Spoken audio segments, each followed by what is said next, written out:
और आज का जैसे हमारी प्राचार्य डॉक्टर साधना शर्मा ने बताया कि ये बहुत महत्वपूर्ण विषय था, इसीलिए हमने इसको चुना और उसके लिए हमने उतने ही महत्वपूर्ण व्यक्ति को चुना जो यहाँ पर आए और अपना वक्तव्य दें।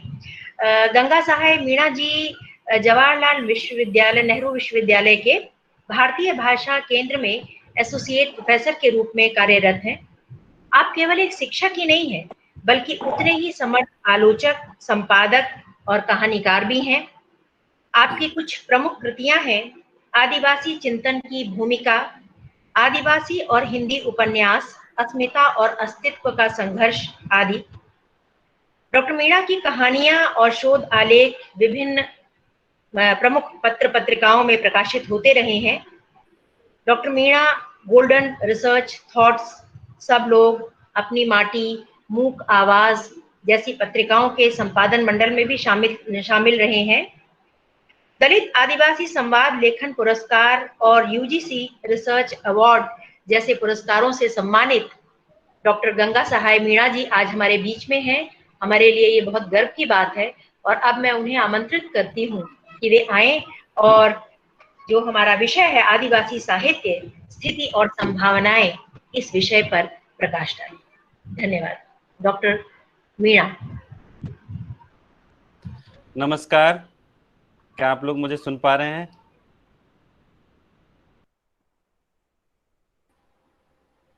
गंगा सहाय मीणा जी जी आ रही है। ठीक है।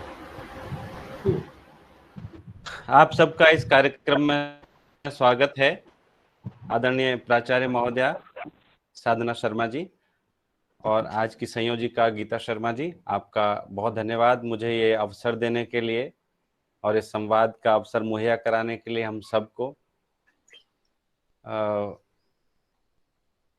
मैं देख रहा हूँ कि जितने विद्यार्थी है उतने ही शायद दूसरे विश्वविद्यालयों के, कॉलेजों के अध्यापक और शोधार्थी भी इसमें शामिल हैं। तो मैं कोशिश करूँगा कि दोनों के लिए उपयोगी हो, क्योंकि विद्यार्थियों की समझदारी का लेवल एक अलग है, खासतौर पे आदिवासी साहित्य के बारे में या साहित्य के बारे में, और शोधार्थी और अध्यापकों का स्तर एक अलग है। फिर भी मैं दोनों से संवाद करने की कोशिश करूंगा।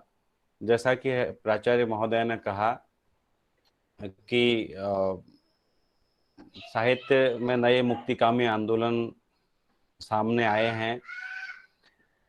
मित्रों, सबसे पहले हमें बात यहाँ से शुरू करनी चाहिए कि साहित्य क्या है और साहित्य की भूमिका क्या है, उसका महत्व क्या है, हमें साहित्य पढ़ना क्यों चाहिए। साहित्य को परिभाषित करते हुए अक्सर कहा जाता है साहित्य समाज का दर्पण है। कोई कहता है, प्रेमचंद की एक बहुत मशहूर उक्ति है, साहित्य समाज और राजनीति को मशाल दिखाती हुई चलने वाली सच्चाई का नाम है। रामचंद्र शुक्ल जब हिंदी साहित्य का इतिहास लिखना शुरू करते हैं तो शुरू में लिखते हैं साहित्य हमारी संचित चित्तवृत्ति का प्रतिबिंब है। या पुरुषोत्तम अग्रवाल साहित्य को परिभाषित करते हुए लिखते हैं कि साहित्य परकाया प्रवेश की साधना का नाम है। अब आप उसको समाज का दर्पण कहें या बालकृष्ण भट्ट को भी याद करें आप, हमारे जन समूह के हृदय का विकास है। संचित प्रतिबिंब कहें उसको, या समाज का दर्पण कहें, और समाज और राजनीति को मशाल दिखाती चलने वाली सच्चाई कहें, या परकाया प्रवेश कहें, इन सब के माध्यम से जो कॉमन बात निकल करके आ रही है साहित्य के बारे में, कि साहित्य हमारे अनुभव संसार का विस्तार करता है। आप जानते हैं कि हम अपने जीवन में बहुत सीमित चीजें जान पाते हैं, सीमित लोगों के संपर्क में आ पाते हैं। एक व्यक्ति औसतन 1000-2000 लोगों को मुश्किल से ठीक से जान पाता है, और उनमें से ज्यादातर लोग वो होते हैं जो हमारे परिवेश, हमारी भाषा या हमारे आसपास रह रहे होते हैं, किसी न किसी रूप में हमसे संबंधित होते हैं। लेकिन जब आप लिटरेचर पढ़ते हैं या आप फिल्में देखते हैं तो आपका अनुभव संसार व्यापक होता है। आप ऐसे बहुत सारी चीजों के बारे में जानते हैं जो वास्तविक जीवन में, जिनसे आपका कभी परिचय नहीं हुआ, कभी कोई संपर्क नहीं हुआ, उनके बारे में भी आप साहित्य के माध्यम से जान पाते हैं, फिल्मों के माध्यम से जान पाते हैं। दोनों ही कला माध्यम है। तो अब जब साहित्य आपके अनुभव का विस्तार करता है तो ये साहित्य की एक ऐसी भूमिका है, यानी हमारे जो एक्सपीरियंसेस है वो लिमिटेड है, वो उन एक्सपीरियंसेस को एक्सटेंशन देता है, उनका विस्तार करता है, उनको एक्सप्लोर करने में मदद करता है।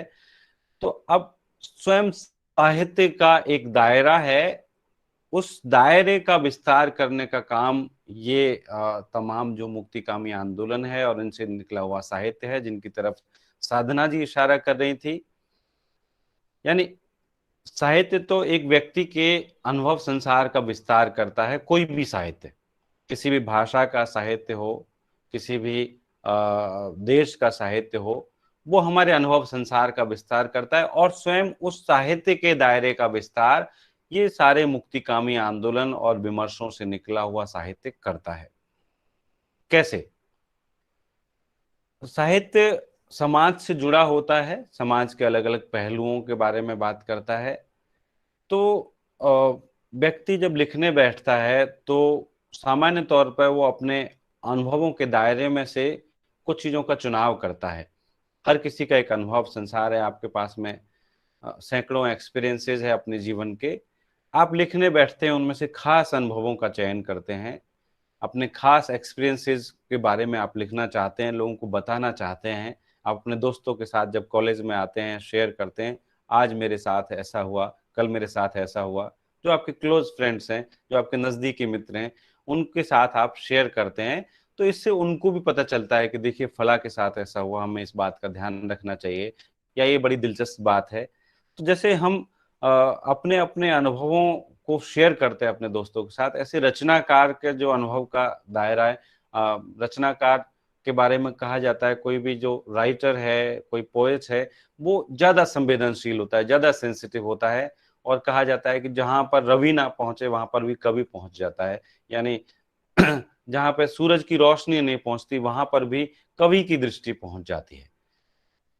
एक साहित्यकार अपने उस अनुभव के व्यापक दायरे को समेट करके, उसको सारगर्भित करके आपके सामने प्रस्तुत करता है।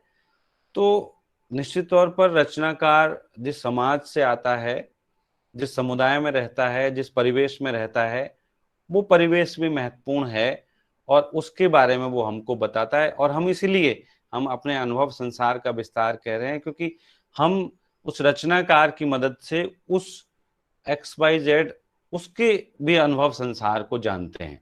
हम न केवल अपने अनुभव संसार को जानते हैं जिसमें हम रहते हैं, अपने परिवेश में जिसमें हम रहते हैं, बल्कि जो राइटर है, जो पोएट है, वो और उसने जो एक्सपीरियंस किया, और जरूरी नहीं कि उसने खुद भी एक्सपीरियंस किया हो, उसने भी किसी से सुना हो। कई बार सुन करके भी जब हम यथार्थ चीजें सुनते हैं उसका भी असर होता है। तो हुआ ये कि साहित्य में समाज की बहुत सारी बातें आती रही, लेकिन कुछ तबके थे जिनकी बातें कम आ पाई। जैसे सबसे पहले स्त्रियों की बात करें, आप स्त्रियों के सवाल, आप कहेंगे कि मीराबाई हमारे यहाँ पे हुई है, महादेवी वर्मा हुई है, सुभद्रा कुमारी चौहान हुई है, या और 10 नाम आप गिना सकते हैं। लेकिन स्त्रियों की बात और स्त्रियों की समस्याएं, मूल रूप से जब स्त्रियों ने सजग होकर के एक आंदोलन खड़ा किया, अ, सामाजिक स्तर पर आंदोलन और अपने अधिकारों के लिए राजनीतिक स्तर पर आंदोलन, और वही बातें जब साहित्य में आई और एकजुटता के साथ में आई, तो हम कहते हैं कि ये फेमिनिस्ट लिटरेचर है, ये स्त्रीवादी साहित्य है, जिसकी कुछ प्रेरणा महादेवी से मिलती है, कुछ मीरा से मिलती है, कुछ सिमोन de beauvoir से मिलती है। और गर्ल्स कॉलेज है, तो मैं उम्मीद करता हूँ कि सारी लड़कियां सिमोन de beauvoir, जिनकी किताब द सेकंड सेक्स, जिसका हिंदी अनुवाद स्त्री उपेक्षिता नाम से प्रकाशित है, उनसे परिचित होंगी। या और बहुत सारे फेमिनिस्ट राइटर्स हैं देश दुनिया में, उनसे जरूर परिचित होंगी। उनके माध्यम से एक स्त्रीवादी चेतना विकसित हुई, और स्त्रियों ने अपने लिए एक अलग धारा मनवाने के लिए, एक अलग नई साहित्यिक धारा के लिए संघर्ष किया, और उसको स्त्रीवादी साहित्य कहा। और वो आजादी के बाद से लगातार उसकी एक स्वतंत्र धारा, जिसमें वो अपने लिए एक अलग, जो माई ऑन रूम, या मेरे लिए एक अलग स्पेस, और जिसमें मैं अपने सुख दुख साझा कर सकूं, उसके लिए मांग शुरू हुई। और अपने तमाम सवाल जो देह से मुक्ति का सवाल है, तमाम सवाल शुरू हुए। स्त्रियों के बाद में स्त्री संबंधी साहित्य या स्त्रीवादी साहित्य के बाद में दलित साहित्य सामने आया। हमारे समाज का एक ऐसा तबका है, बहुत सारे लोग मेरी बात से असहमत होंगे, क्योंकि जब तक आप भोगते नहीं, जब तक चीजों को आप अनुभव नहीं करते, जब तक आप उनसे गुजरते नहीं, तो कई बार आप उनके होने को भी स्वीकार नहीं करते। आप ये मानते हैं कि ये चीजें शायद है ही नहीं। जैसे अब शहरों में रहने वाले ज्यादातर बच्चे, अब कॉलेज में आप पहुंच गए हैं, बहुत सारे लोगों ने कभी निश्चित तौर पे उनके मन में जाति की कोई भावना नहीं है, किसी को जाति के आधार पर ऊंचा या नीचा नहीं मानते। आ, लेकिन ये समाज की सच्चाई है। इसी शहर में रहते हुए, जो देश की राजधानी है, महानगर है, आप टाइम्स ऑफ इंडिया का विज्ञापन उठाइए, आप हिंदुस्तान टाइम्स का उठाइए, मैट्रिमोनियल पेज देखिए। यानी जो लड़कियों के लड़कों के माँ बाप है, वो अपने बच्चों की शादी अपनी जाति में करना चाहते हैं, और बच्चों की सहमति है तभी उनके नाम से विज्ञापन छपता है। यानी जाति विद्यमान है, और जाति और वर्ण का जो पदानुक्रम है, वो एक पदानुक्रम मतलब ऊंच नीच, हायरार्की, वो रूप बदल रहा है, लेकिन पूरी तरह से खत्म नहीं हुआ, थोड़ा कमजोर जरूर हुआ है आजादी के बाद में। तो ये भारतीय समाज व्यवस्था का एक बहुत बड़ा पदानुक्रम है, और उसके आधार पर सबसे पहले जैसे बाबा साहब अम्बेडकर हुए, और उनके प्रभाव में मराठी में आंदोलन हुआ। मराठी में एक बहुत बड़ा आंदोलन हुआ दलित पैंथर्स का, उससे दलित लिटरेचर निकला, और दलितों ने, जो अनटचेबल्स है, उन्होंने, अस्पृश्य है, उन्होंने अपने दुख दर्दों का बयान शुरू किया। तो सबसे पहले आत्मकथाओं के माध्यम से चीजें आई, और फिर दूसरी विधाओं में भी चीजें आई, लेकिन उनका भी मूल स्वर आत्मकथात्मक था, सेल्फ एक्सपीरियंस, जो उन्होंने खुद झेला उसके बारे में। उसके प्रभाव में हिंदी में आंदोलन शुरू हुआ, और हिंदी में लोगों ने अपने दुख दर्द बयान शुरू करना शुरू किया। अब जब दलित साहित्य आया तो शुरू में उसका नकार हुआ, और लोगों ने कहा कि भाई बाकी जो रचनाकार है वो भी दलितों के बारे में लिखते रहे हैं, वो भी जाति की ऊंच नीच के बारे में लिखते रहे हैं। लेकिन धीरे धीरे दलित साहित्यकार बड़ी संख्या में आए, और उन्होंने एक अलग धारा के रूप में उसको स्थापित किया, उसके लिए संघर्ष किया, और धीरे धीरे एक स्वीकारोक्ति बनी, और देश के अब तमाम हिंदी डिपार्टमेंट्स में या भाषा साहित्य के विभागों में दलित साहित्य की एक स्वीकारोक्ति है। दलित साहित्य के बारे में लोग जानते हैं कि दलित साहित्य क्या है। दलित साहित्य मूल से जाति और वर्ण का पदानुक्रम है, जो हम जाति और मतलब कास्ट और वर्ण की जो हायरार्की है, उस हायरार्की के खिलाफ चेतना का साहित्य है। बिमल चौधरी जी, आपसे ये निवेदन है कि आप ये स्क्रीन शेयरिंग बंद करें, आपने स्क्रीन शेयर की हुई है बेवजह।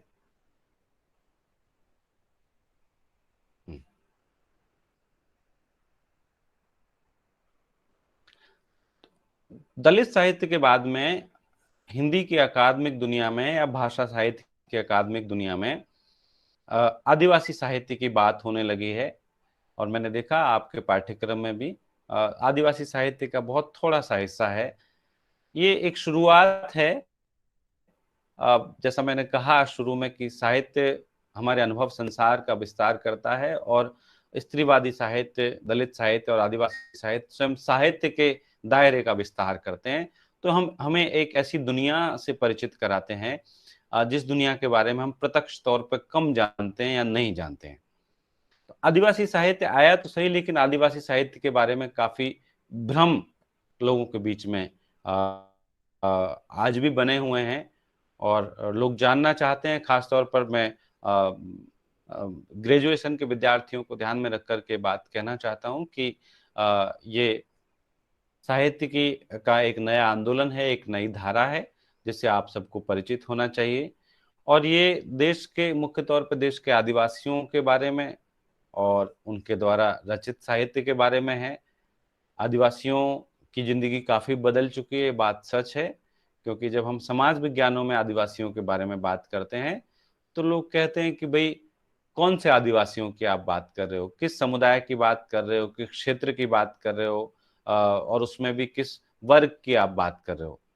लेकिन साहित्य में जब आंदोलन शुरू हुआ, और साहित्य में एक जिस तरह से विचार विमर्श शुरू हुआ, तो मुख्य तौर पर देश के सभी आदिवासी समुदायों की जो कॉमन चीजें हैं उनको ध्यान में रख करके शुरू हुआ।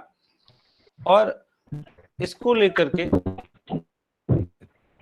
क्या आप लोग मुझे ठीक से सुन पा रहे हैं? अगर किसी कोई दिक्कत हो तो आप मुझे ये मैं चैट बॉक्स भी खोल लेता हूं, अगर किसी कोई समस्या आ रही हो आप चैट के माध्यम से बता सकते हैं।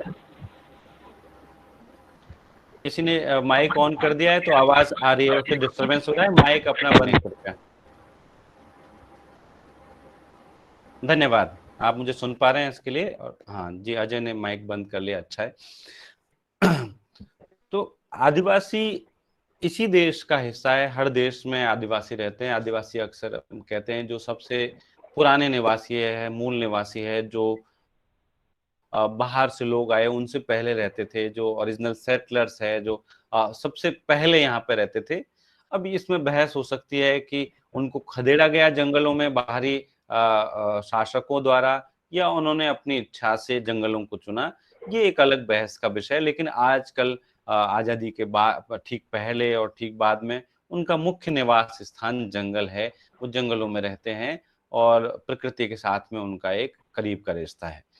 तो उनके बारे में जो साहित्य, आदिवासी साहित्य है क्या, अपनी बात हम यहाँ से शुरू कर सकते हैं आदिवासी साहित्य की स्थिति को जानने के लिए।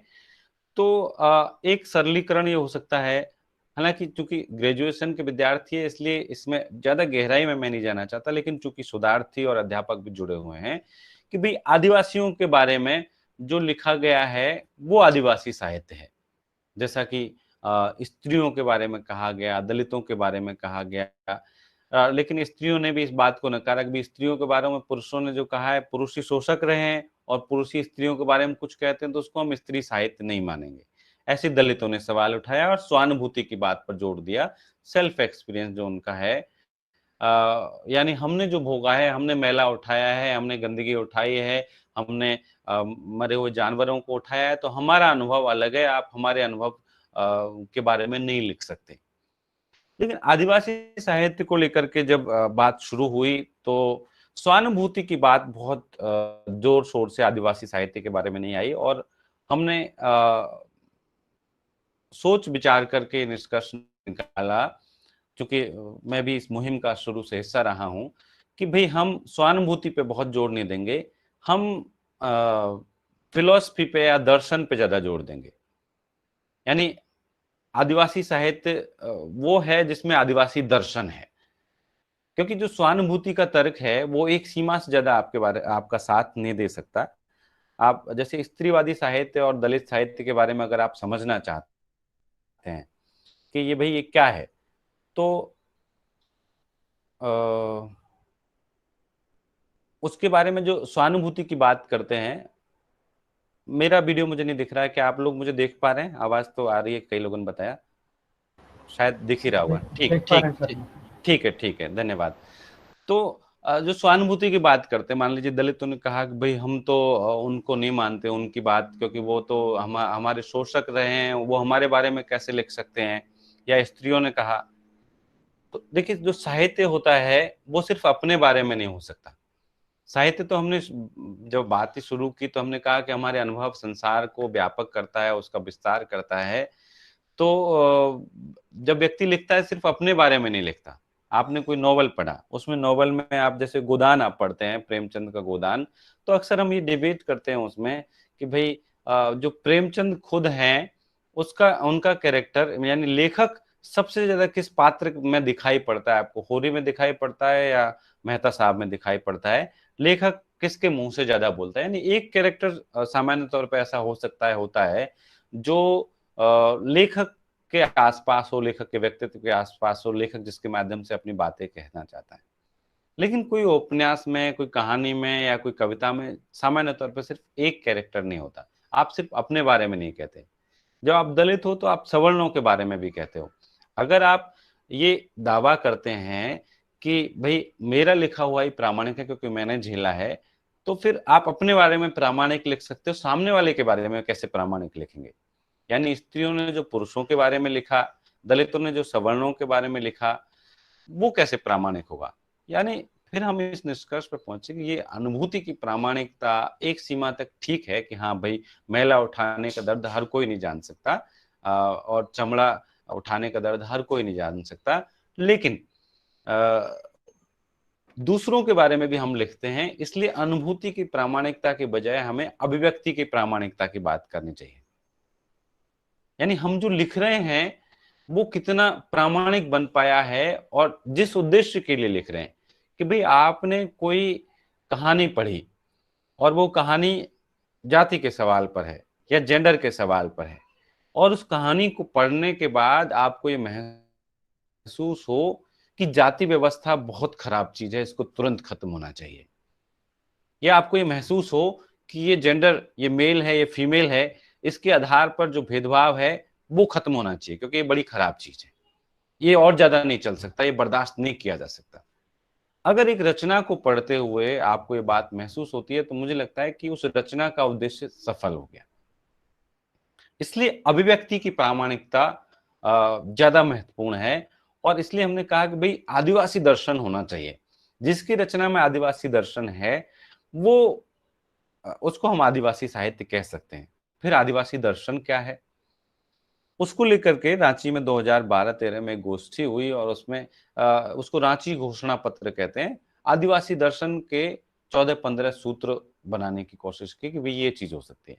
हालांकि वो ऐसे कोई सूत्र नहीं है, ऐसे कोई नियम नहीं है कि हर नियम के पैरामीटर पर आप रचनाओं को तोलने लगेंगे, लेकिन मोटे तौर पर जो हमारी प्राचीन परंपराओं से, खासतौर पे आदिवासियों की प्राचीन परंपरा से हमको चीजें मिलती है, जो मूल्य मिलते हैं, उसी को हमने संगठित रूप में, सम्मिलित रूप में आदिवासी दर्शन कहा।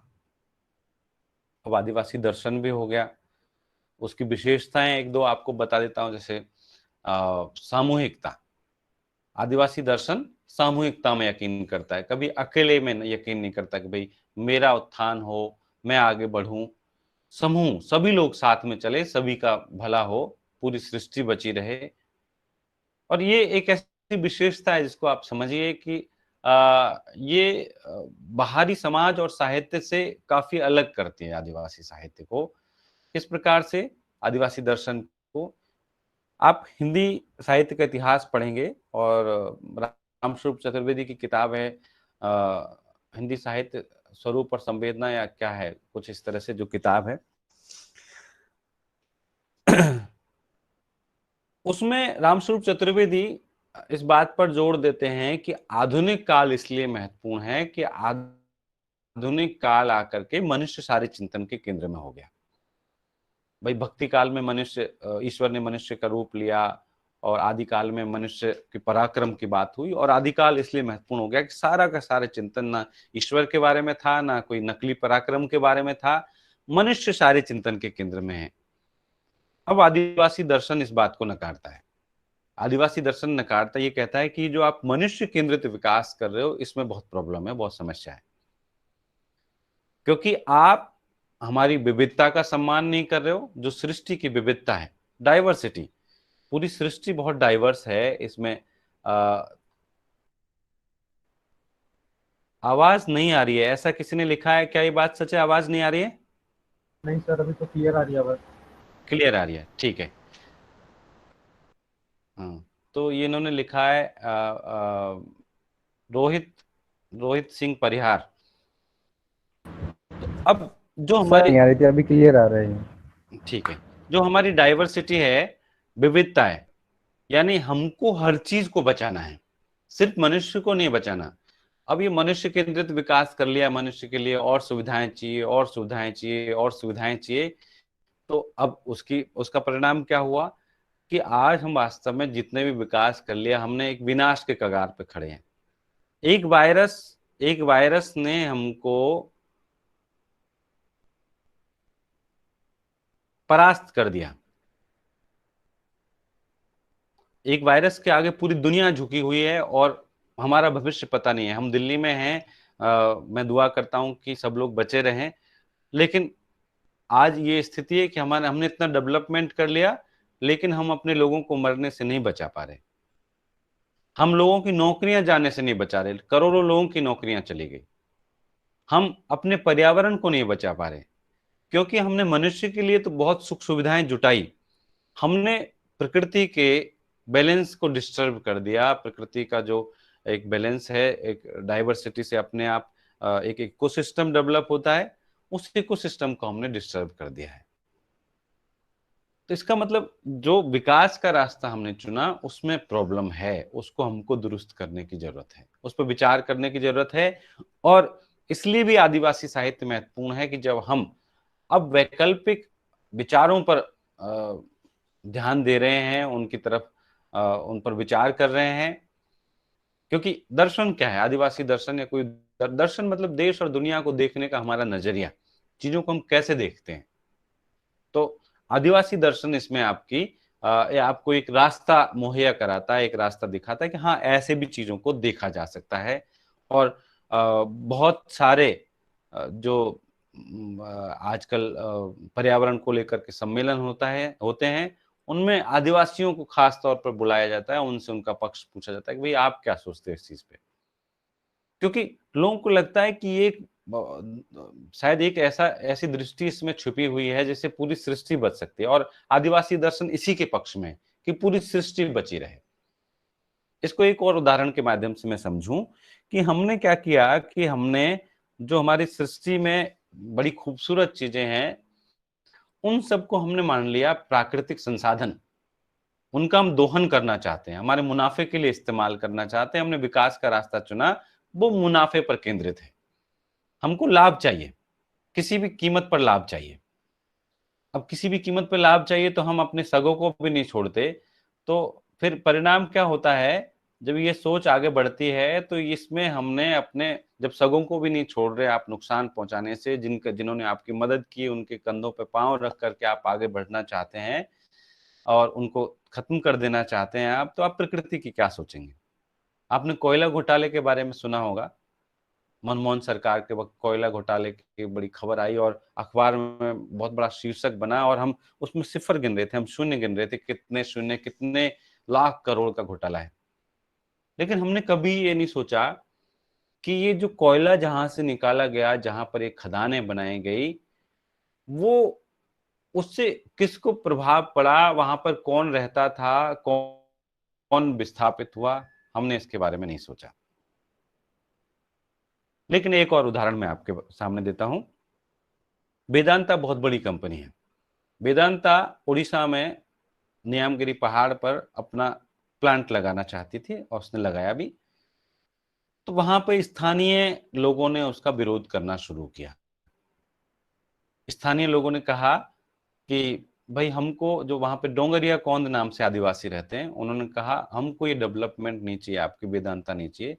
वेदांता ने प्रॉमिस किया भाई हम आपको विकास देंगे, यहाँ चमचमाती सड़कें होंगी, सबको रोजगार मिलेगा, यानी सब कुछ बदल जाएगा, आपकी जिंदगी बदल जाएगी। लेकिन लोग उस लालच में नहीं आए। मैं आखिर में आपको इससे जुड़ी हुई कहानी भी सुनाऊंगा, लेकिन ये असल एक जो घटना है उसको मैं आपको बता रहा हूं।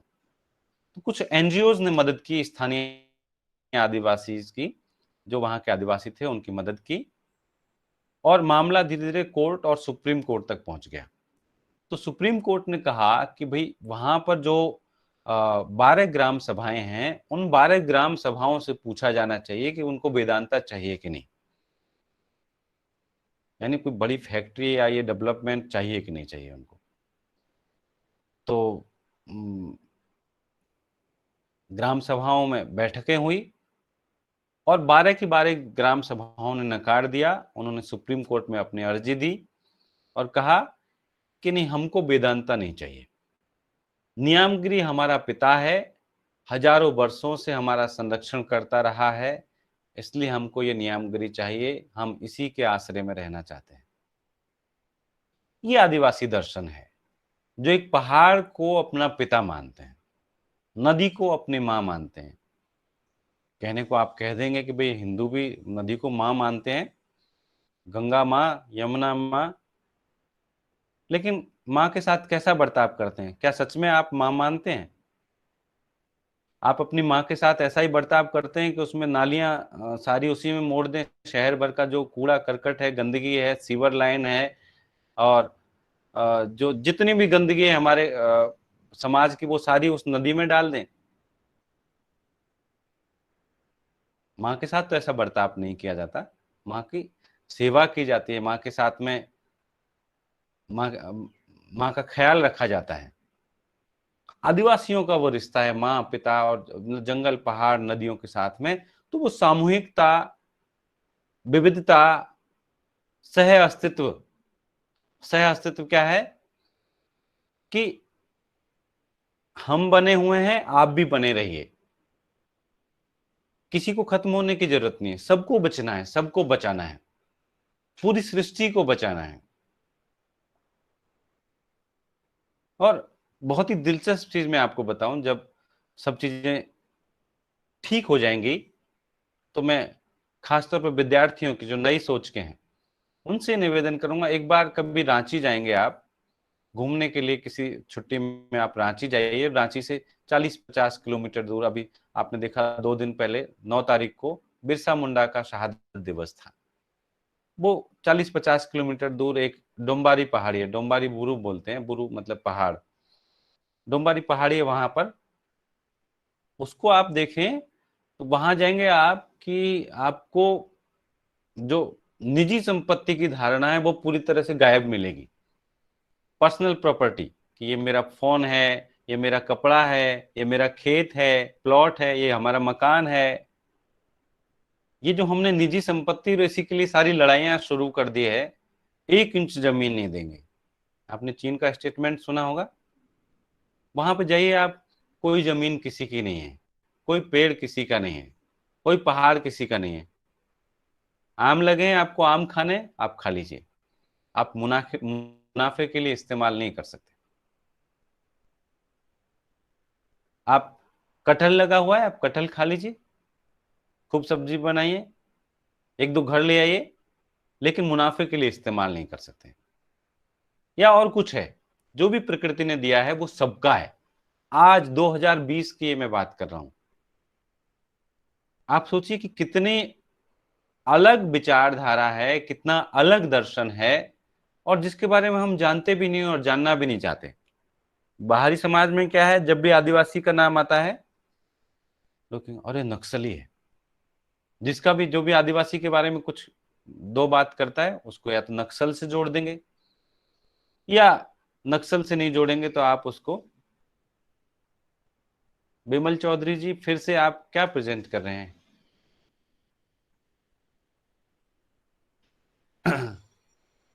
या आप उसको कहेंगे बहुत पिछड़ा है, गंवार है, क्योंकि हम एक श्रेष्ठता बोध से ग्रस्त है। जैसे हम मानते हैं कि मनुष्य सर्वश्रेष्ठ है, 84 लाख योनियों में सर्वश्रेष्ठ है, आदिवासी ऐसा नहीं मानते, सभी महत्वपूर्ण है। कोई भी,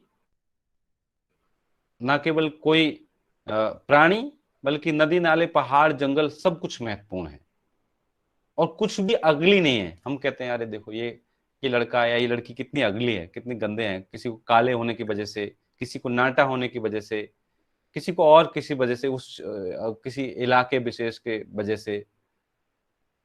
हमने जो विविधताएं हैं हमारे समाज में, उन विविधताओं का कभी हमने सम्मान नहीं किया, उन विविधताओं के आधार पे हम शोषण करते हैं, भेदभाव करते हैं। आदिवासी उन विविधताओं की समर्थक है, उनको बचाने के समर्थक है, और उनको सेलिब्रेट करना चाहते हैं।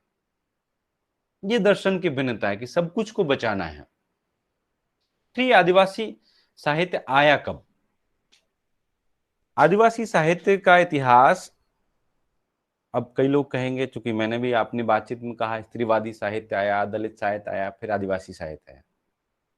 ये क्रम सिर्फ इसलिए कि हिंदी साहित्य में या मराठी साहित्य में या भारतीय भाषाओं के साहित्य में इसकी चर्चा शुरू हुई स्त्रीवादी साहित्य और दलित साहित्य के बाद में। आदिवासी साहित्य की परंपरा बहुत पुरानी है। आदिवासी साहित्य,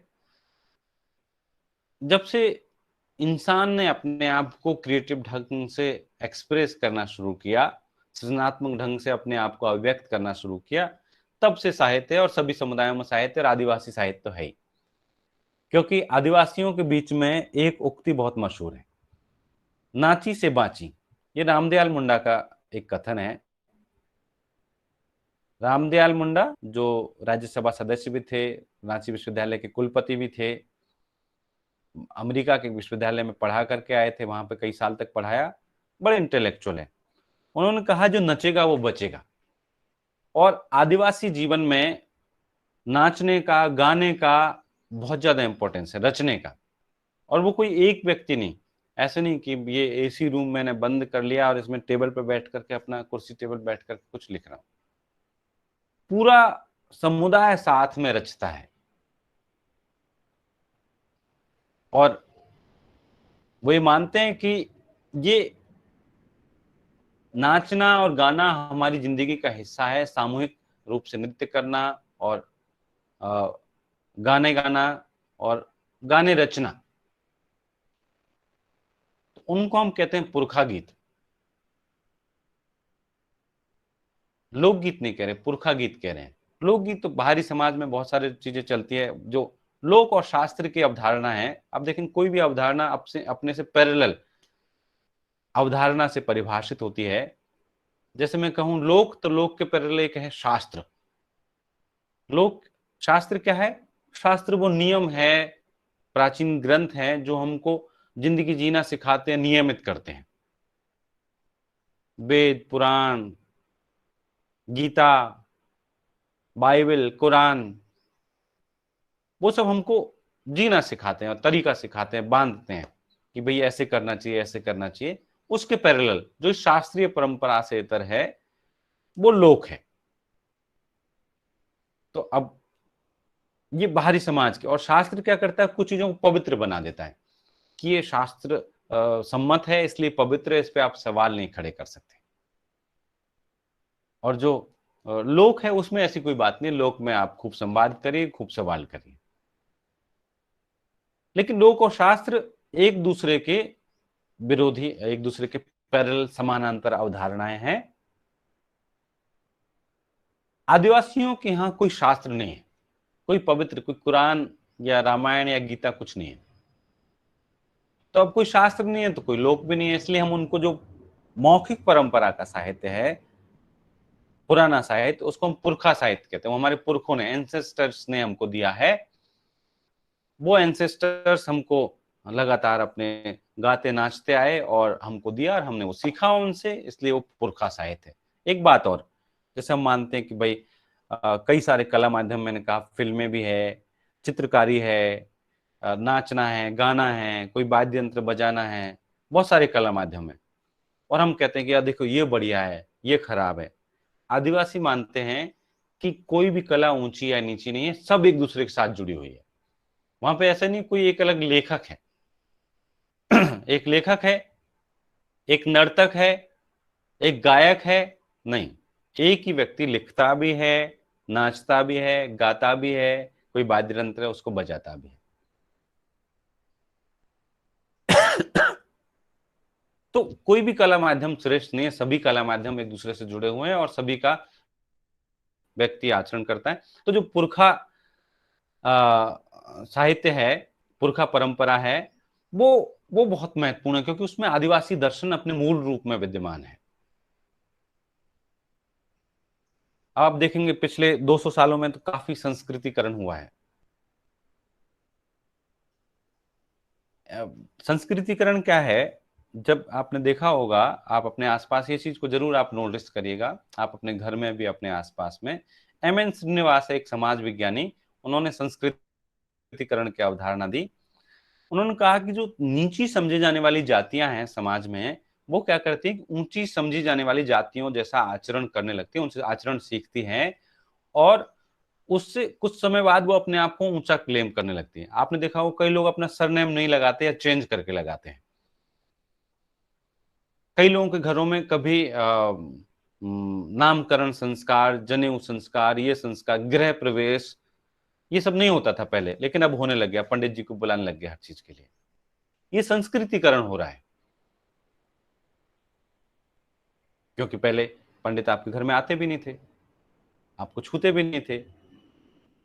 तो अब लेकिन आप पढ़ लिख गए, नौकरी लग गई, तो अब पंडित जी को बुलाते हैं, भाई गृह प्रवेश कराना है, नोएडा में घर लिया है हमने, रोहिणी में घर लिया है, गृह प्रवेश कराना है, या हवन कराना है, या नामकरण कराना है बच्चे का, या और कुछ कोई भी जो हमारे संस्कार हैं कुछ उससे संबंधित। ये संस्कृत फिर टाइटल में बहुत सारे ऐसे और ओम प्रकाश वाल्मीकि ने इसके बारे में अपनी आत्मकथा जूठन में लिखा है कि बहुत सारे दलित ब्राह्मणों जैसे सरनेम लगा के रखते हैं, क्योंकि हीनता बोध है। ओम प्रकाश वाल्मीकि से उनके मित्रों ने कहा कि आप ये वाल्मीकि सरनेम हटा लीजिए, सबको पता चल जाता है कि भाई हम इस भंगी जाति के हैं, ये हटा लीजिए आप, तो आपको शायद ज्यादा प्रतिष्ठा मिलेगी। उन्होंने विस्तार से लिखा अपनी आत्मकथा के अंत में, अंतिम हिस्से में, और उन्होंने आखिर में निष्कर्ष दिया कि नहीं, हमको सरनेम नहीं हटाना चाहिए। आप में से बहुत सारे विद्यार्थी मुझसे असहमत होंगे, क्योंकि कई विद्यार्थियों को वो सच में अपने दिल में ईमानदार हैं और वो ये मानते हैं कि ये जाति सूचक पद जो हम नाम इस्तेमाल करते हैं, इससे क्या होता है कि दूसरे वाला हमारा जात समझ लेता है, उसके आधार पर हमसे भेदभाव करता है। देखिए, मैं उनसे ये कहना चाहूंगा कि जिसको आपकी जाति पता करनी है वो पता कर लेगा, आपके नहीं तो आपके पिता के नाम के साथ जुड़ी हुई है, आपकी जब लिस्ट आती है उसमें जुड़ी हुई है, और जो मैंने कहा वैवाहिक विज्ञापन निकलते हैं जो आपके लिए लड़का या लड़की ढूंढने की शुरुआत होती है, आपके रिश्तेदारों के यहाँ पे आपको मिल जाएगी। जाति ऐसी सच्चाई भारतीय समाज की, इसको आप छिपा नहीं सकते,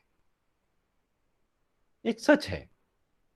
खैर, हम बात कर रहे थे पुरखा साहित्य के बारे में। तो पुरखा साहित्य उसका मूल है जो आदिवासी साहित्य का, आदिवासी दर्शन का, वहां से आपको एक अलग विचार दृष्टि मिलती है। और जो मैं संस्कृतिकरण के बारे में आपको बता रहा हूं कि उसमें ये जो सरनेम चेंज करते हैं, तो इसके बाद में अपने आप को क्लेम करते हैं कि भाई अब हम जैसे आप नई कॉलोनी में जाके रहने लग गए, आपने नाम अपना सरनेम चेंज कर लिया और शर्मा और कुछ तिवारी और कुछ लगा लिया आपने, तो अब चूंकि आसपास के लोग तो जानते नहीं है आप हैं या नहीं। हो सकता है कि आप कुछ दिन उसको चला लें, लेकिन बहुत दिन तक छिप नहीं सकते, क्योंकि बहुत बड़ी सच्चाई है। तो संस्कृतिकरण की प्रक्रिया में ये सारी चीजें होती है, आदमी अपने कपड़े उस ढंग के पहनना शुरू करता है।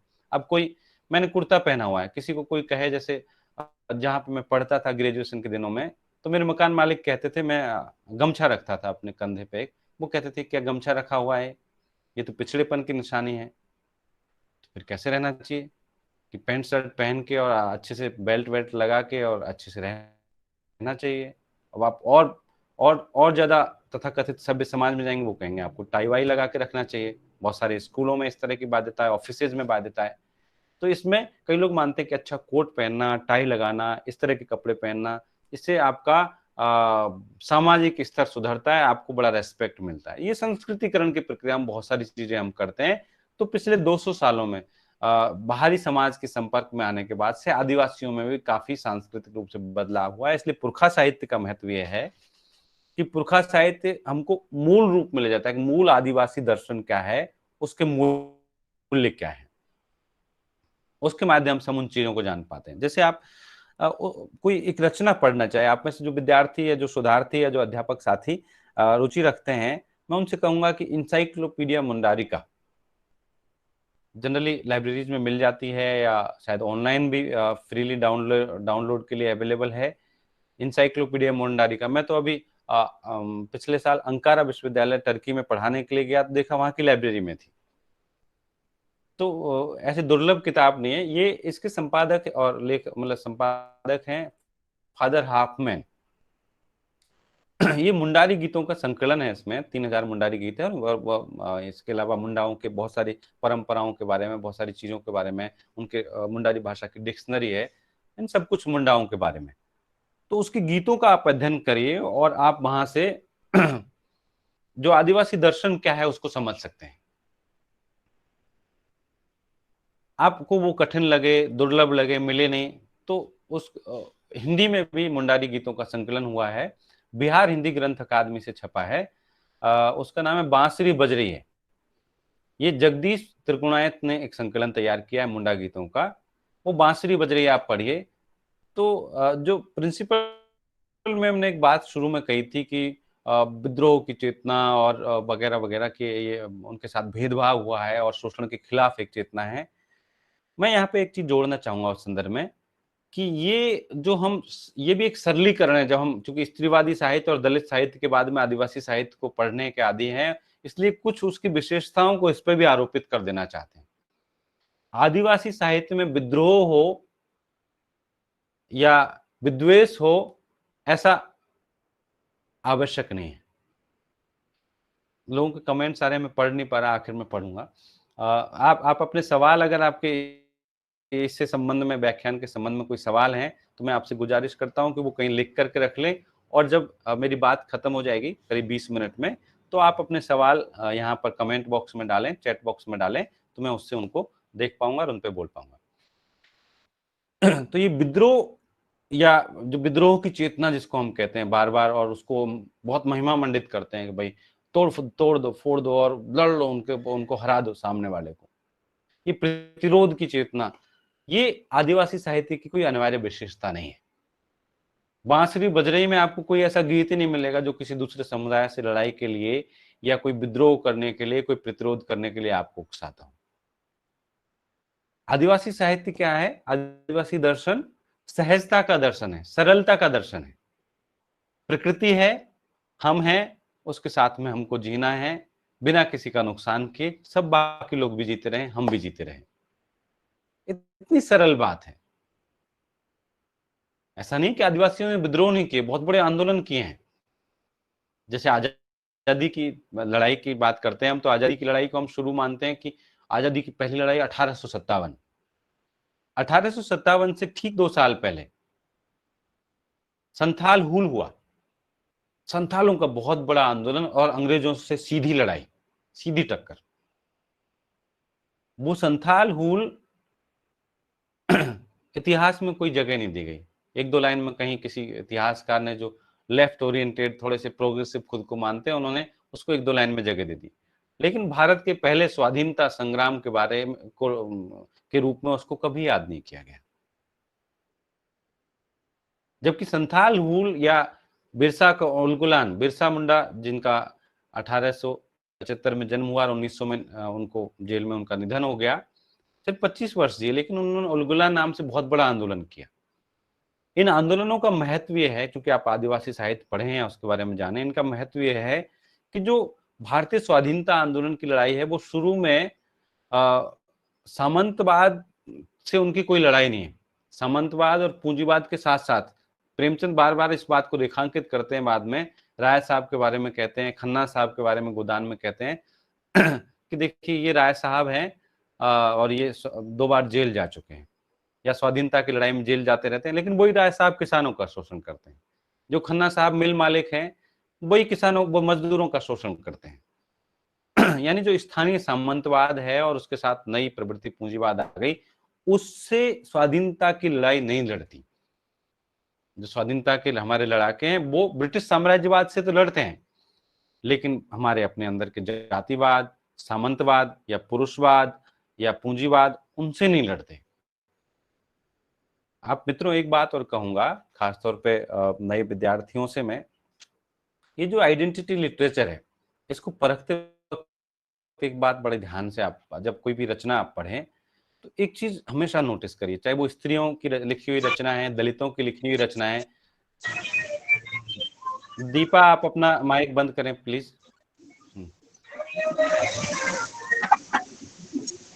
दीपा, डिस्टर्ब हो रहे हैं सब, आप अपना माइक बंद करें।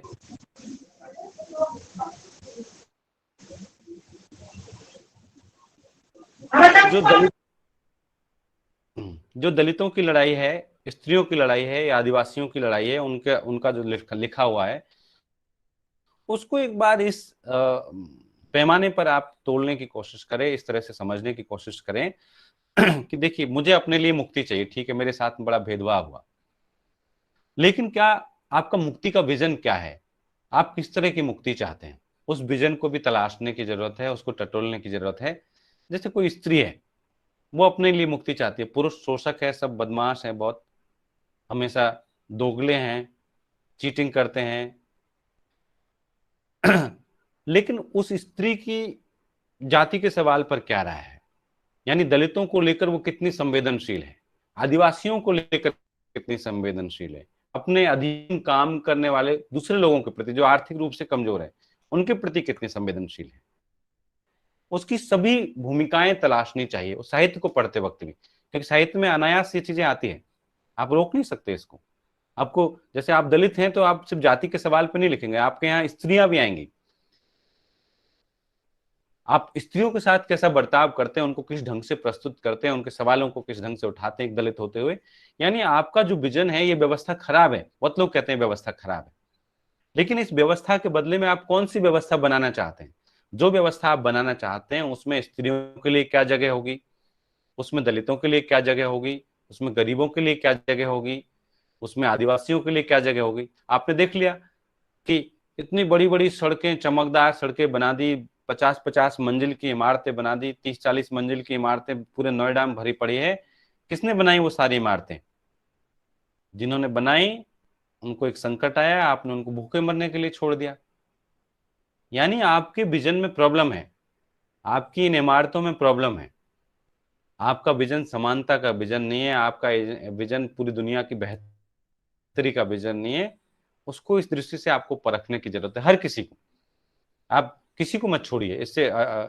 तो जब भी आप देखें कि भाई दूसरों के बारे में क्या बात आई है, तो जो हम कह रहे हैं प्रतिरोध का साहित्य, तो प्रतिरोध हमेशा बहुत जो आजादी की लड़ाई को हम देख रहे हैं, तो आजादी की लड़ाई में जो आदिवासियों के आंदोलन है वो न केवल ब्रिटिश साम्राज्यवाद से लड़ते हैं, बल्कि वो भारतीय सामंतवाद, पूंजीवाद, पितृसत्ता सबसे लड़ते हैं। आप कोई भी उस वक्त का गीत उठा के देख लीजिए, उन आंदोलनों की गहराई में जाके देख लीजिए किस लिए वो आंदोलन हुए। इस दृष्टि से आपको चीजों को समझना चाहिए। सबसे मूल है वो पुरखा साहित्य है जो मौखिक परंपरा में, तो उसको संकलित करके पढ़ने की जरूरत है। खैर बीए के विद्यार्थियों से मैं उम्मीद नहीं करता, बीए बीकॉम जो भी आप ग्रेजुएशन के विद्यार्थियों से कि आप वो संकलित करें, लेकिन एक मेन सोर्स है, कभी भविष्य में आप पढ़ना चाहें तो जो ओरल लिटरेचर है, ऑरेचर है, उसको आप इकट्ठा करें और या उसको पढ़ें, उसके ट्रांसलेशन भी मौजूद है, उन ट्रांसलेशन को पढ़ें। दूसरा, आदिवासी भाषाओं में भी बहुत कुछ लिखा गया है, उसको आप पढ़ें। जो व्यक्ति की सबसे बेहतरीन अभिव्यक्ति वो अपनी मातृभाषा में हो सकती है। जो बात अपनी मातृभाषा में आप कह सकते हैं वो दूसरी भाषा में आप नहीं कह सकते। तो जो ओरिजिनल सोर्स है, क्योंकि आदिवासी बाहरी समाज से काफी अलग है, इसलिए जो गैर आदिवासियों ने आदिवासियों के बारे में लिखा है वो तो पढ़िए, लेकिन आदिवासियों का जरूर पढ़िए, उन्होंने अपनी मातृभाषाओं में क्या लिखा है। और फिर चाहे गैर आदिवासी का लिखा हो, आदिवासी का लिखा हो, उसको आप आदिवासी दर्शन की कसौटी पर तोलिए कि इसमें आदिवासी दर्शन ठीक से अभिव्यक्त हो पाया कि नहीं हो पाया। आदिवासी भाषाओं में बहुत लिखा जा रहा है इस वक्त, देश की 500 से ज्यादा, आपको बहुत सारे विद्यार्थियों के लिए नई बात होगी, लेकिन इस देश में 700-800 जीवित भाषाएं हैं, उनमें से 500 से ज्यादा आदिवासी भाषाएं हैं और लगभग सब में मौखिक परंपरा है। जैसे उनमें से एक भाषा के बारे में प्रोफेसर अन्विता अब्बी ने रिसर्च किया, अंडमानी भाषा के बारे में, पूरे 40-50 साल इसी में लगा दिए उन्होंने, और इसके लिए भारत सरकार ने उनको पद्मश्री पुरस्कार दिया। लेकिन अंडमान निकोबार के आदिवासी जारवाओं के बारे में, ओंगे के बारे में, उनकी भाषाओं के शब्दों को इकट्ठा किया, डिक्शनरी बनाई, उनके गीतों को इकट्ठा किया। बहुत सारे लोग काम कर रहे हैं। आप उनके बारे में जानना चाहते थे, ओरिजिनल सोर्स में जाइए, ये है ओरिजिनल सोर्स, इसके माध्यम से आप बेहतर समझ सकेंगे। लेकिन जो हिंदी में भी लिखा जा रहा है, जो आदिवासी साहित्य का तीसरा आप कह सकते हैं हिस्सा, एक पहला हिस्सा है जो मौखिक परंपरा का पुरखा साहित्य है, दूसरा हिस्सा जो आदिवासी भाषाओं में लिखित साहित्य, तीसरा हिस्सा जो हिंदी, मराठी, गुजराती, बांग्ला, तमिल यानी अंग्रेजी दूसरी भाषाओं में लिखा गया है, उसी का एक हिस्सा आपके सिलेबस में। तो वो भी, उसकी भी परंपरा काफी पुरानी है। जैसे हिंदी में पहली आदिवासी कवित्री 1940 के आसपास लिख रही थी, उनके 2 संग्रह आ चुके थे। सुशीला सामंत, आदिवासी कहानीकार एलिस एक्का, 1960 के आसपास उनकी कहानी छप रही थी। उनका एलिस एक्का की कहानियां नाम से राजकमल से नए सिरे से छपवाई गई उनकी कहानी। अंग्रेजी में नॉर्थ ईस्ट के जो आदिवासी वो अंग्रेजी में काफी समय से लिख रहे हैं। एक मलयालम आदिवासी रचनाकार की एक ऑटोबायोग्राफी ब्रिटिश लाइब्रेरी में मिली है, बियॉन्ड द जंगल, उसका हिंदी में ट्रांसलेशन है जंगल से आगे। उसके रेफरेंसेस बहुत मिलते हैं, लेकिन लाइब्रेरी में आसानी से नहीं मिलेगी, आपको रचना नहीं मिलेगी। सीता रत्नमाला की आत्मकथा, ऑटोबायोग्राफी। आदिवासी साहित्य में आत्मकथा लेखन की कोई परंपरा नहीं है, लेकिन ये मिलती है सीता रत्नमाला की बियॉन्ड द जंगल। इस तरह से लोहबीर सिंधरा, जयपाल सिंह की ऑटोबायोग्राफी, 2 ऑटोबायोग्राफी आप कह सकते हैं सिर्फ मिलती हैं, और दोनों अंग्रेजी में। लोहबीर सिंधरा ये मुंडारी भाषा का शब्द है, लेकिन अंग्रेजी में लिखी हुई है। जयपाल सिंह जो आदिवासियों के सबसे बड़े थिंकर है। एक किसी ने सवाल पूछा है कि समकालीन आदिवासी लेखन की कहां से मान सकते हैं। समकालीन आदिवासी लेखन आप 70 के दशक से मान सकते हैं, 80 के दशक से मान सकते हैं, जब Ramdayal Munda, Grace Kujur, Francisca, Peter Paul Ekka, Rose Kerketta. मैं जानता हूं कि बहुत सारे विद्यार्थियों को, बहुत सारे सुनने वालों के लिए सारे नाम नए हैं, क्योंकि आदिवासियों के बारे में हम कुछ नहीं जानते, हम जानना भी नहीं चाहते। जब इन रचनाकारों ने लिखना शुरू किया 70-80 के आसपास, हिंदी में लिखना शुरू किया, तब से हम आदिवासी साहित्य की, समकालीन आदिवासी लेखन की शुरुआत मान सकते हैं। और बहुत रचनाएं हैं, इतनी ज्यादा रचनाएं हैं, लेकिन हम उन तक पहुंचना नहीं चाहते, उनको पढ़ना नहीं चाहते। इसलिए मैं आपसे गुजारिश करूंगा, ये बातचीत एक शुरुआती समझदारी के लिए है। मैं चाहूंगा कि हम इसमें और आगे बातचीत करें, और आप मुझसे इसके बारे में और पूछें, मैं और बताऊं, आप खुद पढ़ें। आदिवासी साहित्य में स्त्री की क्या स्थिति है, एक सज्जन ने पूछा है। आदिवासी साहित्य में, आदिवासी समाज में बात करें, साहित्य में देखिए, साहित्य में तो बहुत मजबूत स्थिति है, लेकिन समाज के बारे में एक स्टीरियोटाइप, एक स्टीरियोटाइप धारणा है कि आदिवासियों की स्त्रियां बहुत मजबूत हैं। ये सच बात है कि आदिवासी स्त्री बराबर का श्रम करती है, क्योंकि हमेशा घर से बाहर रहती है, घर भी संभालती है, खेत भी संभालती है, सब कुछ, इसलिए वो कमजोर नहीं है, दबी हुई कुचली हुई नहीं है, लेकिन उसका भी शोषण होता है। बहुत सारे आदिवासी समुदायों में ऐसी परंपराएं हैं कि पुरुष ताड़ी पी करके पड़े रहते हैं। ताड़ी एक शराब है, लोकल शराब, उसको पीकर पड़े रहते हैं, और स्त्रियां सारा काम करती हैं घर का और बाहर का। लेकिन तुलनात्मक रूप में अगर बाहरी समाज से आप तुलना करें तो बेहतर स्थिति है, क्योंकि वो अपना साथी चुन सकती हैं, वो एक थप्पड़ खाती हैं, 2 थप्पड़ मार भी सकती हैं, और बराबरी से श्रम करती है डिसीजन मेकिंग में। और बहुत सारे समुदायों में, मिजो, खासी, गारो, जिनमें डिसीजन मेकिंग में भी, जो संपत्ति के अधिकार में भी किसके नाम से होगा। आपको एक दिलचस्प परंपरा बताऊं नॉर्थ ईस्ट की, कि अगर आप किसी लड़की से शादी करना चाहते हैं, आप एक लड़के हैं और किसी लड़की से शादी करना चाहते हैं, तो आपको उस लड़की के घर जाके रहना होगा। पहले उसके घर जाके रहिए, उसको, लड़की को और उसके घर वालों को इम्प्रेस करिए। अगर लड़की और उसके घर वाले इम्प्रेस हुए तो आपकी शादी हो जाएगी, और आप उसको फिर वहीं रहना होगा उनके साथ ही। ऐसा नहीं है कि उस लड़की को अपना घर छोड़ना होगा। तो स्त्रियों की स्थिति तुलनात्मक रूप में बेहतर, लेकिन वहां पर भी समस्या है। और स्त्रियों की स्थिति के बारे में आपने कहा, तो मैं आपको एक कविता जरूर, इस जो साहित्य में जो स्त्रियों की स्थिति, साहित्य में अगर आप 10 नाम लेना चाहें या 5 नाम लेना चाहें, 10 में से 6 नाम आपको स्त्रियों के मिलेंगे। 5 नाम लेना चाहें, 5 में से 3 या 4 नाम आपको स्त्रियों के मिलेंगे। जो सबसे बड़े रचनाकार आदिवासी साहित्य के, वो सब स्त्रियां हैं। जैसे रोज किरकेटा, वंदना टेटे, फ्रांसिस्का कुजूर, एलिस एक्का, सुशीला सामंत, सरिता बड़ाइक, सारी की सारी स्त्रियां हैं। पुरुषों के नाम बल्कि कम मिलेंगे आपको। ये जो समाज में उनकी भागीदारी है, इसी वजह से उनकी साहित्य में भी इतनी भागीदारी, क्योंकि समाज में उनकी बराबर की भागीदारी है हर काम में, इसलिए साहित्य में भी आगे हैं। लेकिन स्त्रियों की पीड़ा अलग से भी व्यक्त की गई है। जैसे मैं आपको एक निर्मला पुतुल की कविता सुनाना चाहता हूं।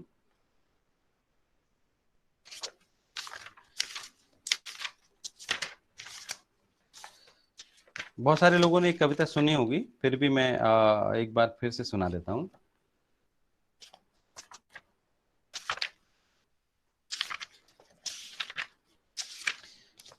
एक स्त्री का एकांत, आप फेमिनिस्ट कविताओं से आप इसकी तुलना कर सकते हैं। एक स्त्री का एकांत नाम से निर्मला पुतुल की कविता है। क्या तुम जानते हो पुरुष से भिन्न एक स्त्री का एकांत? जो एकांत की बात देखिए सिमोन द बोवा करती हैं, या वर्जीनिया वुल्फ, और जो माई ऑन रूम, आप बताएंगे किसकी रचना है। तो तमाम जो वेस्ट में भी जो फेमिनिस्ट हैं, वो भी एक एकांत की मांग करते हैं। क्या तुम जानते हो पुरुष से भिन्न एक स्त्री का एकांत, घर, प्रेम और जाति से अलग? एक स्त्री को उसकी अपनी जमीन के बारे में बता सकते हो तुम? बता सकते हो सदियों से अपना घर तलाशती एक बेचैन स्त्री को उसके घर का पता? क्या तुम जानते हो अपनी कल्पना में किस तरह एक ही समय में स्वयं को स्थापित और निर्वासित करती है एक स्त्री? सपनों में भागती एक स्त्री का पीछा करते कभी देखा है तुमने उसे? रिश्तों के कुरुक्षेत्र में अपने आप से लड़ते? तन के भूगोल से परे, गौर कीजिएगा, तन के भूगोल से परे एक स्त्री के मन की गांठें खोलकर कभी पढ़ा है तुमने उसके भीतर का खोलता इतिहास? पढ़ा है कभी उसकी चुप्पी की दहलीज पर बैठ शब्दों की प्रतीक्षा में उसके चेहरे को? उसके अंदर वंश बीज बोते क्या तुमने कभी महसूस किया है उसकी फैलती जड़ों को अपने भीतर? क्या तुम जानते हो एक स्त्री के समस्त रिश्तों का व्याकरण? बता सकते हो तुम एक स्त्री को स्त्री की स्त्री दृष्टि से देखते उसके स्त्रीत्व की परिभाषा? अगर नहीं तो फिर जानते क्या हो तुम रसोई और बिस्तर के गणित से परे एक स्त्री के बारे में? ये एक स्त्री स्वर आप देखिए जो एक आदिवासी कवित्री, मशहूर आदिवासी कवित्री है, उनकी कविताएं देश विदेश के सिलेबस में हैं, जगह जगह पे शामिल हैं। ये जो चीज है जो आदिवासी साहित्य को खास बनाती है, बहुत सारे रचनाकार है आपके सिलेबस में, शायद हरिराम मीणा का कुछ अंश लगा हुआ है। अभी अनुज लोगुन सक्रिय हैं, वंदना टेटे, हरिराम मीणा, सावित्री बड़ाइक, जसिंता केरकेट्टा। जसिंता के संग्रह तो हिंदी और जर्मन और अंग्रेजी में छप चुके हैं। तमाम भाषाओं में विश्वासी एक का है छत्तीसगढ़ में, बहादुर सोनबने हैं महाराष्ट्र में। ढेर सारे रचनाकार सक्रिय हैं। तो मित्रों, जो हमारे जैसे, मैंने आपको जहां से बात शुरू की, साहित्य हमारे अनुभव संसार को व्यापक बनाता है, उसका विस्तार करता है। तो और उसमें भी स्त्रीवादी साहित्य, दलित साहित्य और आदिवासी साहित्य, साहित्य की भी दुनिया को व्यापक करता है। और ये इसलिए जरूरी है कि जो हमारा लोकतंत्र है, डेमोक्रेसी, जिसमें हम यकीन करते हैं, देखते हैं, सबकी आवाज नहीं आ पाती, समावेशी नहीं है। तो जैसे लोकतंत्र को समावेशी बनाना जरूरी है, वैसे साहित्य की दुनिया को भी समावेशी, जिसमें सबकी आवाज आ सके, हम एक दूसरे के बारे में जान सकें और इस दुनिया को बेहतर बना सकें। और इस दृष्टि से आप देखें कि जहां तक संभावनाओं की बात है, मैं समझता हूं कि नई पीढ़ी बहुत ही संवेदनशील है तमाम। और जिस जिस मैं आज भी देख रहा हूं कि सभी, बल्कि जब लेक्चर शुरू हुआ था तो 72 लोग थे, अब 85 लोग हैं। सभी लोग बने हुए हैं, गौर से सुन रहे हैं। मुझे बहुत उम्मीदें हैं कि हाँ, हम समाज के हर तबके के प्रति संवेदनशील होंगे और इस दुनिया को बेहतर बनाएंगे। वही बेहतरी जिसकी तरफ इशारा आदिवासी साहित्य करता है, आदिवासी दर्शन करता है। आप सबने सुना, मुझे लगता है समय हो गया, कुछ समय हम सवालों के लिए रखते हैं। आप ये चैट बॉक्स में अपने सवाल छोड़ सकते हैं, अपनी प्रतिक्रियाएं छोड़ सकते हैं। धन्यवाद।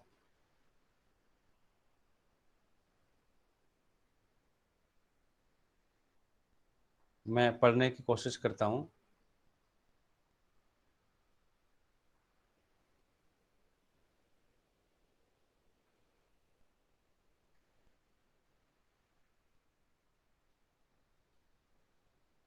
आदिवासी साहित्य के क्षेत्र में कौन